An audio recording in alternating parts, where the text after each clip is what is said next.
a lot going to Hunter. You know, we're talking all about E right now, but Hunter's right there with him. You know, like they're very, very similar people, especially with what Hunter's going through, obviously, and then the way he's come out on the other end, like the person he is now. Like personally, I don't think I could be not okay. The word isn't okay, That but strong. be that strong. In a situation like that, like if I were to lose one of my brothers, for Hunter to go through all that and then come out on the other end, you know, as strong and as great of a man as he is now, like that exemplifies everything Ethan did in the past, and I think it's 100% Hunter's deserving of it. Sigma Chi took the bull by the horns and made this scholarship a thing, and the world raised $125,000 for this scholarship, which is absolutely insane.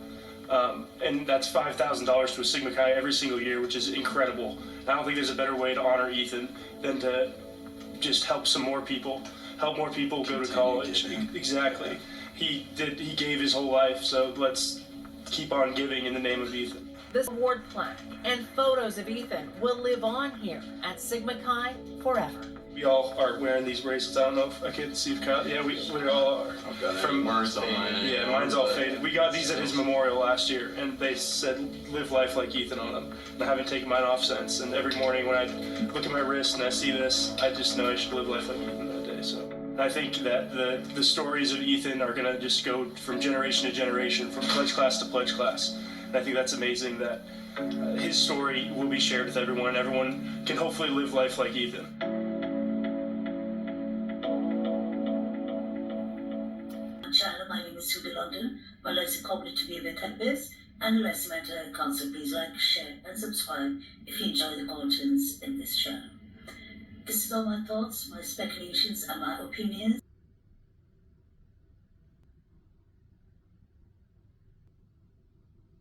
Welcome back to my mental health and crime channel. This is all my thoughts, my speculations, and my opinions. I'd like to thank all my subscribers. This is the timeline, allegedly the correct timeline of Ethan and Zana. If you remember in the beginning of this case, Grizzly True Crime, shout out to her, put this up in a channel. I believe she found it out from one of her sources. Ethan's friend, his mother, put this up. This is so hard to watch. Ethan texted my son at 2 a.m.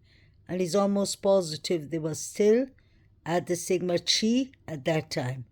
Based on what the text said, that wouldn't put them at the house at least until 2:10 to 2:15.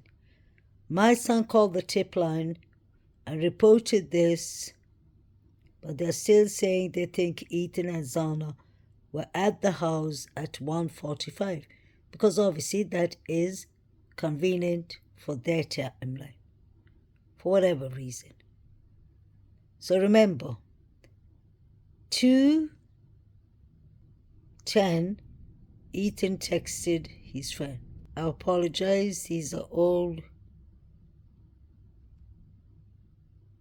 posts I managed to find, so I'm trying to keep it straight. So let's say Ethan and Zana reached home at 2:15, 2:20, 2:15. Because this young man and his mother, especially his mother, has no reason to lie, in my opinion. So this is from 4chan Anonymous. I have it on good authority. Cousin is a cop in a nearby town, but called in to help in Moscow. Once school started back up, apparently the investigation is looking directly at the Sigma Chi frat party Ethan and Zana had attended between 8 to 9. 8 to 9, they were actually at the Betty ball. Zana wasn't there, it was Ethan and his triplets and his sister, Maisie, his roommate, that Hunter was a date. Zana and Ethan. It was Ethan who attended 8 to 9. So after 9, is he trying to say nobody saw Ethan? That's 4chan enormous. But the mother of Ethan's friend who he texted that I just read made a lot of sense. Because around 2:15 we hear at the Linda Lane Ethan and Zana's voice. 2:10, 2:15. 2:10, when we hear all those noises and Zana and Ethan allegedly calling out for help, that would be the time that Matt and Katie reached home. They would have been at home. They should have been home by 1:56. They left the grub truck at 1:50. Sorry. Yeah. Alivira said they should have been home at 1:56, but I believe it was 2:10, 2:15. But point being, Ethan and Zana would have been home by 2:15. Now what is interesting is this is when the surviving roommates heard rummaging upstairs and they thought it was the Sigma Chi fraternity boys.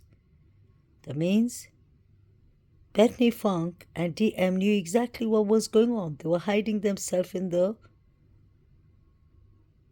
first floor.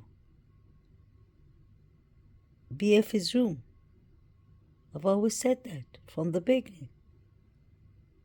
Never changed my theory because I believe the fraternities were walking with them. I know that this sounds like such an awful, horrific unalivings that somebody from the outside had to come and do it. Let's not forget. Let's use a counseling. Let's put our counseling hat on. Let's put our psychology hat on. We are talking about young college students. Some of them are on severe, strong drugs. We've had an OD in this university. We've had hazing cases. We've had many other different cases that they're not telling us about, that have not been highlighted in the mainstream news. We know, we've heard that David Lodge was on steroids. They're on drugs. DM did not know if she's awake or hallucinating. We need to take all that in consideration. So 2:15, DM and BF heard rummaging upstairs. According to 4chan, they thought it was the Sigma Chi fraternity boys. That's why I used to always talk about the fraternities when nobody was talking about them. Because I was just looking at what I find in front of me. Who's around? Banfield boys. Who's running? The figures. We don't need a genius to tell us that. It's just to focus, concentrate, analyze everything. I'm not saying speculate on everything, but yes, you need to not speculate, but you need to analyze everything. That is not speculating. What kind of clothes they have? Where are they? What is going on? Like the Banfield boys, so anxious. Saeed distracting the cops.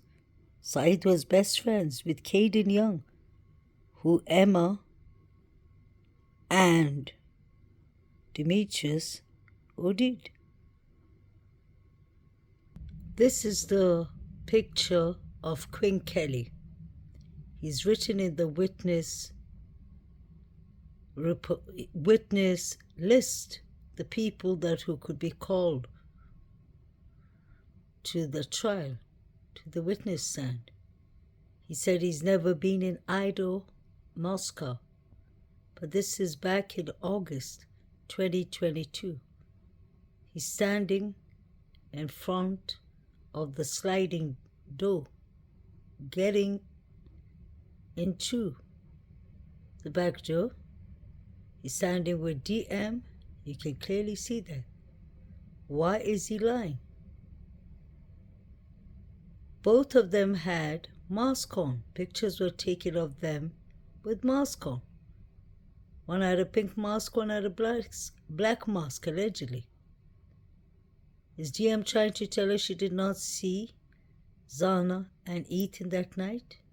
But she saw Zana on the floor. Passed out. How could she be passed out? Red liquid was everywhere. How were these people staying in the house? It smelled red liquid everywhere. They need to stop lying. Did Quinn Kelly help them out is the question. With whatever they were doing that night. Where was he? That was what the rumor mill was saying. He was in Idaho, Moscow. He sent a screenshot of him being somewhere. He could have easily faked that. His father has an interesting background, criminal background, and so does DM's. That's only a connection on the Shawalters that I can see from Boise, Idaho. Unless these two's fathers sent out people. Let's not forget, DM was being bullied on Halloween. Anything is possible.